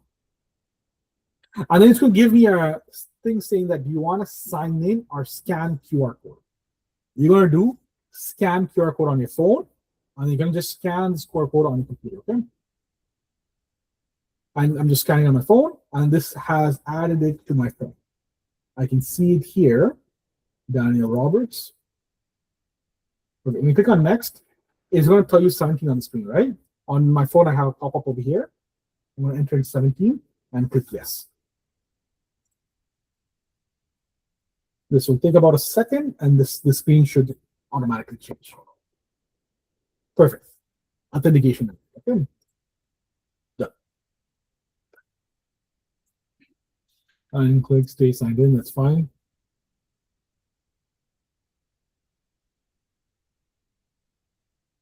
Now, Daniel Roberts is logged into Azure. Okay. And sorry. This is a screen that you will see when you sign up. This is a screen I was trying to get to, but because I've upgraded my account, that's really why. But this is a screen you'll see when you sign up for your first account. But this is, I'm logged in as Daniel Roberts. Okay. Now, if I go back to Daniel Roberts' account, go into authentication method, you'll actually see my iPhone 12 on iPhone 12 multi-factor authentication. Okay. It's very common in an environment, in a corporate environment, for the authenticator app to stop working or some sort of issues, or they replace the phone. It's easy. You can, if you want to remove it, you can remove it. The best thing is you can do is click here and delete. Yes. And then all you do is require re-register multi-factor authentication. Click OK. You don't even have to reset the password. You just tell the user, log out and log back into the account and set up the multi-factor authentication again. It's very simple as that. Okay. For your MFA question, this is what you do. Okay. For signing up for MFA, there'll be one question where enter in a wrong password on the phone a couple of times so you can create the logs as well. Okay. So follow the steps to do the assignments. Any questions so far, guys? Okay. So pretty much I went through. Second here. Just want to see. Yeah. Oh, that's it. I went through all the things that you need to understand for the Azure Entra ID. I'm just trying to see where. Yeah, that's perfect. Anything else I'm missing? Users group. I'm just want to see here 1 second.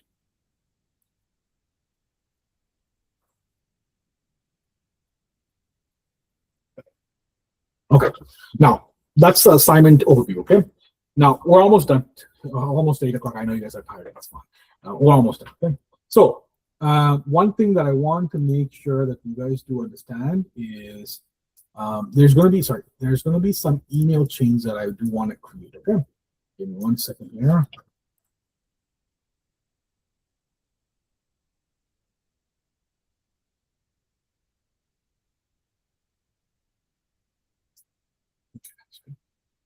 Okay.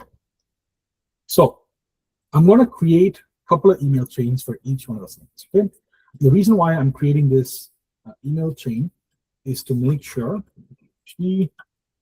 if you have any question, do reply all to these emails. Okay. So the whole group can help. And the whole point is, if someone from your teammates emailing for questions, I expect everyone to jump in and help. Okay. And if I'm not gonna come in and answer any questions unless I see no one's replying, or if they get pointed in the wrong direction. Okay, that's when I interfere. And this is for actually assignment 1. This is not for hand-in, this is for discussion. If you have any questions, okay.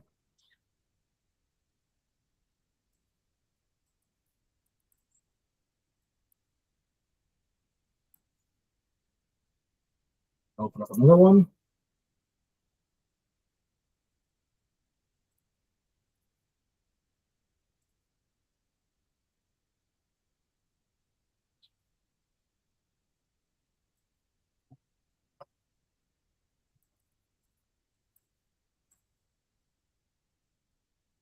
And then I'm going to open up for the third one as well. Okay.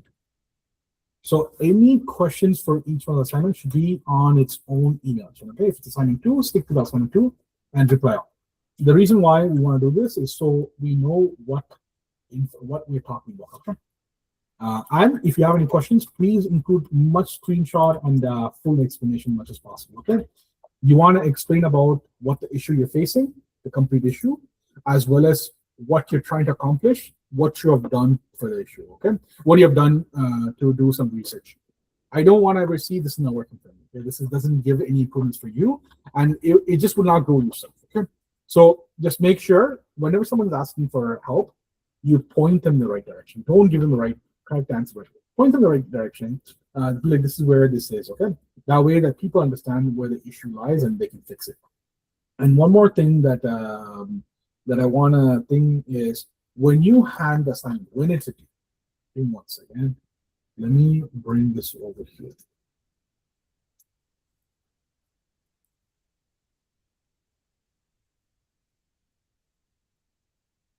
So we're here, week 3. Week 4, there's no live class. Okay. Week 5, there's no live class. Week 6 is when we meet up, which is week 6. Okay. The assignment is due on the April 24th before 10 p.m. as for all the assignments. Is 1 day before at 10 p.m. Okay. Please put all 3 assignments in one email. Please don't send individual emails with individual assignments. Okay. It just makes it hard for us to create. It just creates a mess. If you send me just on the end of the day, put all the assignment in one email, proper naming convention, and send it to me and CTEC Training Center as a CC, okay? With the course code and everything. If you don't do it, we cannot accept it. I don't know who it is, okay? That's the easier way for me to search. Okay? Make sense? This is a very fun activity. And if you have no experience with Azure, this will give you guys a very rounded approach to Azure, and this will give you enough confident start working on Azure Enter ID, RBAC roles, and groups and nested groups. Okay. Any question, guys?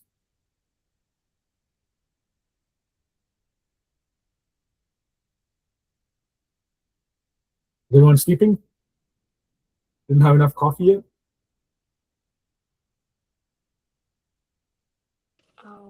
As of now, everything is clear. So Very good. let's see while working on assignment. Exactly. And one of the tips that I'm going to give you guys is don't procrastinate on the first assignment. The first assignment will take the most of my time. The other ones, if you sit down and spend like 3 hours, just take 3 hours away on the second and third assignment. Take 3 hours, you will figure it out. But the first assignment, please do them. If you can do them today or tomorrow, get them done, get rid of it, the first one. And work on second 2, that's okay. But the first one, where people make the mistake is they start too late. And the first one, they realize there's so much things to create, right? So at least get the first one done and get rid of it, and then do the other ones afterwards. That's fine, but at least the first assignment, get it done. Second one, 3 hours is enough, to be honest. Maybe 5 hours, if you just need to do some research. That's why you have an email chain, right? So any questions, email. WhatsApp is not really the best communication for us. Email is the best, okay? And usually I'm very, very fast on email reply when I see the course code. If I don't see the course code, I don't reply because I do get tons of email every day, okay? So that's the reason why, okay? All right, guys. That's all. If you guys have any question, please. Just not relatable to this one. Something else. I'm side by side preparing for ISC2 exam, certification in cybersecurity. ISC2? Yes, for the Which one? basics. The Just phone. CC, yeah, ISC2, just Yeah, yeah, certification in cybersecurity with the very starting one. certified. Certified in cybersecurity. Yes, Yes. yes, yes. So I gave the exam last week, but Mhm. what the materials I got online and on their website was not similar as the questions come in the actual exam. It's completely different. The questions were very difficult. Mm, so can you like refer any material or any book that I should go through? Okay, so I think for the CC, ISCC, CC, when I did it back in the day, okay, I did do that back in the day. It was always role-based scenario. So you probably why it was harder because it's all role-based, and you get 4 answers, and all 4 of them seem right. That was the Yes, biggest yes. issue you probably faced. It's not just you. I faced the same issue. I failed the first time. Very honest, okay? The reason why is because when we look at the answer, how long did you have? Is it 2 hours or 1 hour to do the exam? It was 2 hours. 2 hours for how many questions? Yes. It's 100 questions were there, but like 100 questions what I like what I assumed before giving the exam, but in actual there were 125 questions, out of which because 25 was in their hands whether they will mark it or no, whichever they can select from yes, their part. yeah, it's based on your it's called I think it's called a it's a credit based thing. So if they think that certain scenario they have to test you more, they'll add on more questions, which means the good thing is because you passed on certain things. Did you get a scoring at the end? What you get? It was I got 628 out of 1,000. Okay, what is the passing mark? I just forgot. It's maybe 700 or 750. Oh, you're so close. Yeah, see, when they Yes. give you the 125, which means that you actually did good, it's just they want to check you on certain section on it, right? That's where probably it messed up. And the thing is, the easiest way here, I think it's in exam topics. I think we went to the website before. So popular exams, I see.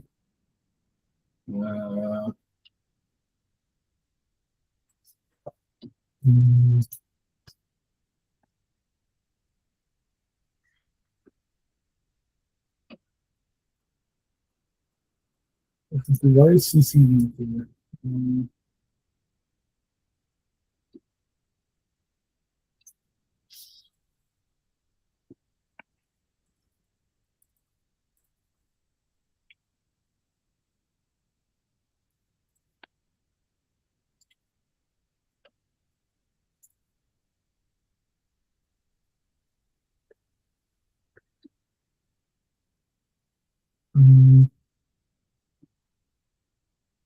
I even practiced the questions from this website, but it is So this one? worthless.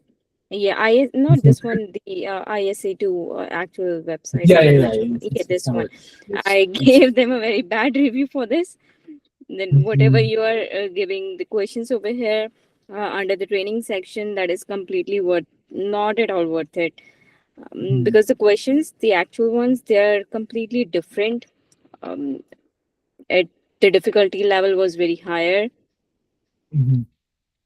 So I'm just a bit confused which material should I follow, like the questionnaires or any sort of flip card, um, multiple choice questions, whatever I I can honestly was practice gonna say on. it's probably here, but I don't see the. I know CISP is very very popular, and they have it's been very popular. Even CISP is actually very hard. I was supposed to do this a year ago, but I didn't have time to sit down and study. But have you studied through their official book? Not the book, from the website of ISC2, and then um, going through with the like ideas from Reddit, from people's notes, they referred to go through with Prab Nair's video. Hmm. Like usually So these books are very good. The Mike Chappell, these books, but you can probably get a PDF of this book. You know, see, the thing is, this is very old, and I'm sure the yes, CC1, the exam is updated as 2025.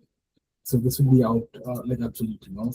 That's the major issue because or should I buy the book from the Professor Messer's website? yeah, make sure it's up to date, like at least 2025, late 2025 edition. Okay. Have you ever seen the exam objective for this? See, exam objectives.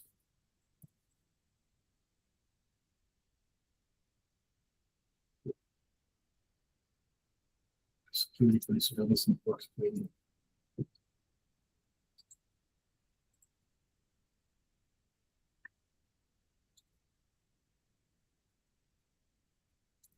Mm, like honestly, I'm not. It's been so long. I've did this.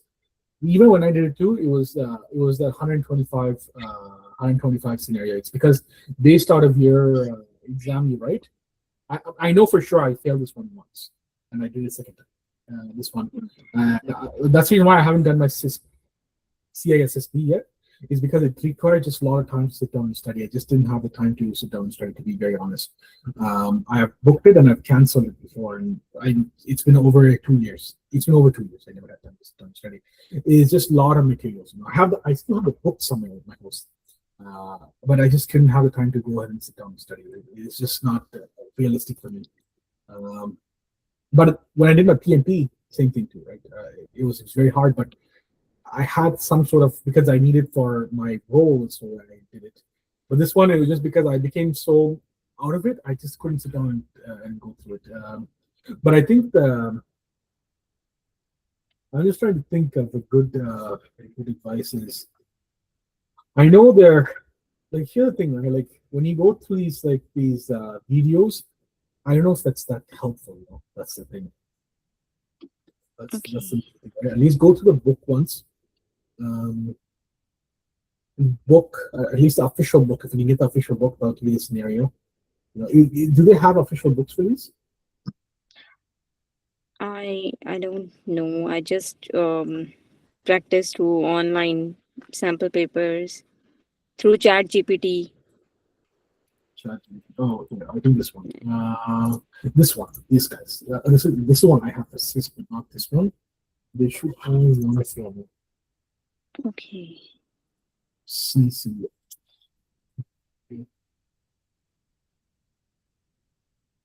Yeah, April. This is April 2025.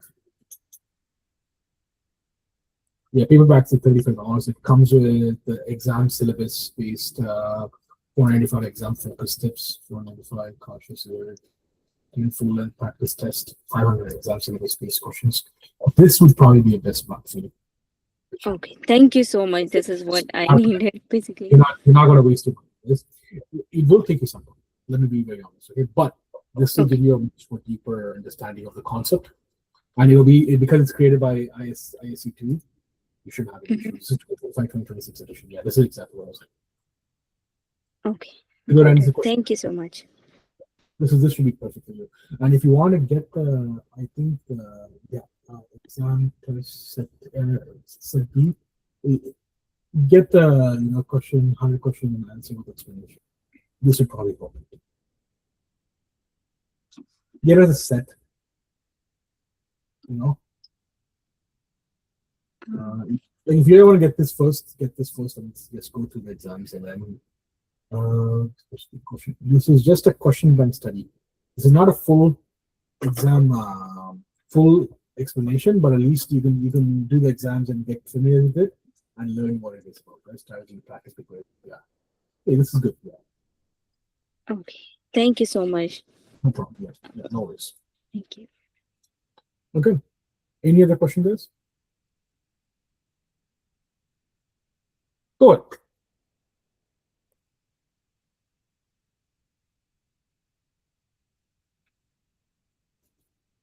Oh, Govinda, you're not muted.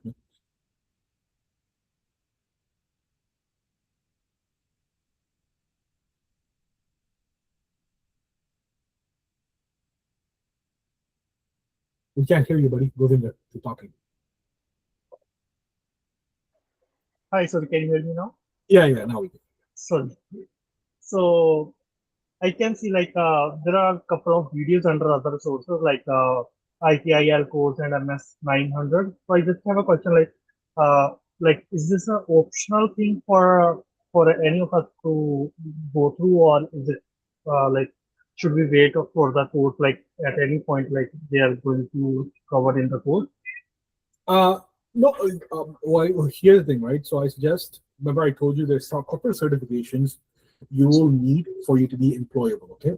And one of them in the market right now, I'll tell you right now, is A plus is very employable certification right now for IT help desk staff, and ITIL. ITIL and A plus is very, very highly employable skill right now, okay? Certifications. The other one, which is the easy one for you to get, is AZ 900, which is Azure Fundamental, which is $45, and you can do within a couple of days.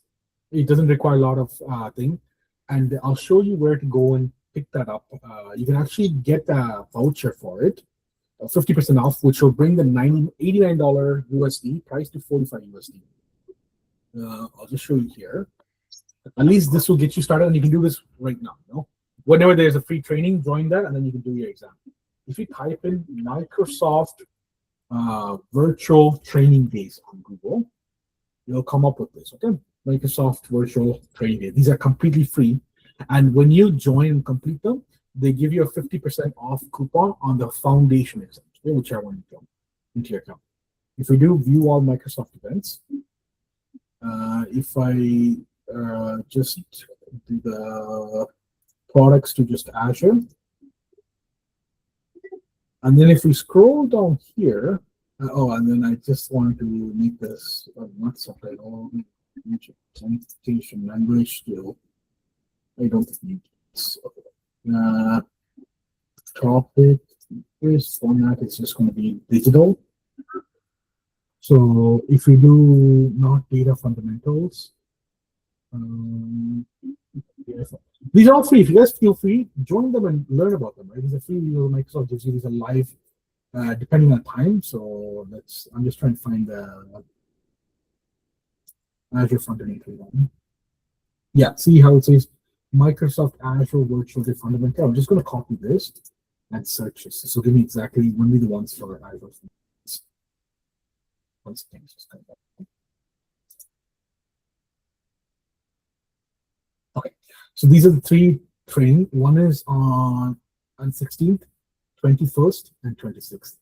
This is at 4 a.m. You don't have to watch it completely. If you want to watch it, you can. Or put it on and you can go to sleep. It's fine. Or do your work, right? But when you attend these two, it's a 2-day event, okay? And when you click on register, you have to register for it.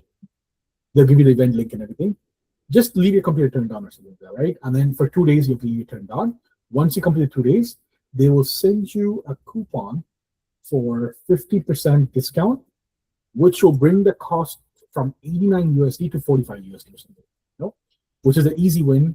And this one, in our LMS, I have put in a class for this. So you don't have to, if you don't feel like staying up at 4 a.m., you can just watch this video over here, AZ900 video.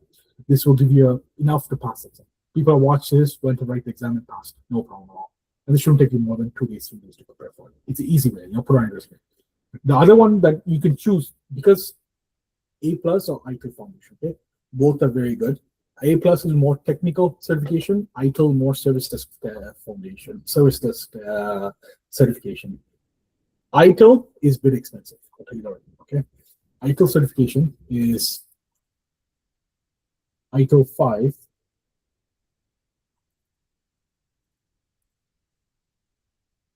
Which is a new certification, might as well get ITIL 5. Okay?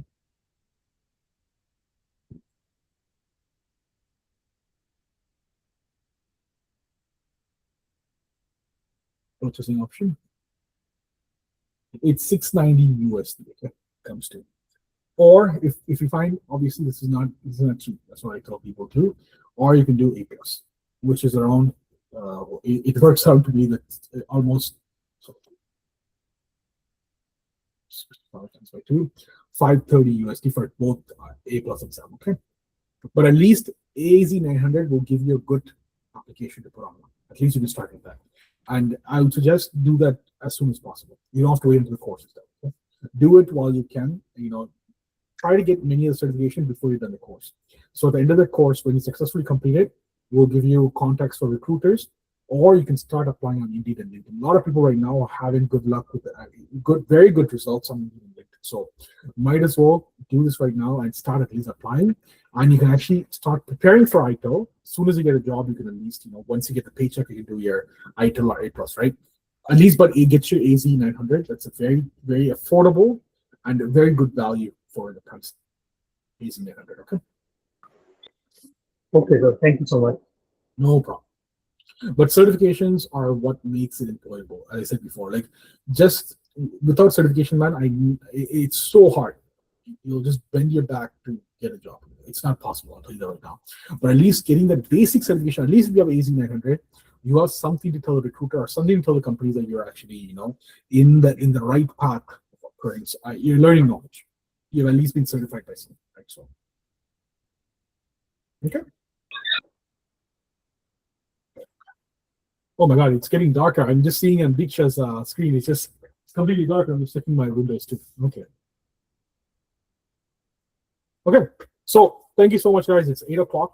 I'm excited for the 8th week, the 5th, 6th week, because that's when we come in and we see everyone's happy and thing, right? Please, guys, join as much as possible, because live on week 6, we will be marking the assignment and giving marks and giving suggestion and ask question. I know if you cannot, that's fine. Not a problem at all, but let's try to complete the assignment on time and let's sign it in so we can have a productive class on week 6, and then we move on to Office 365. Okay. I wish you all a good luck, and I'm looking forward to the email chains flying. Okay.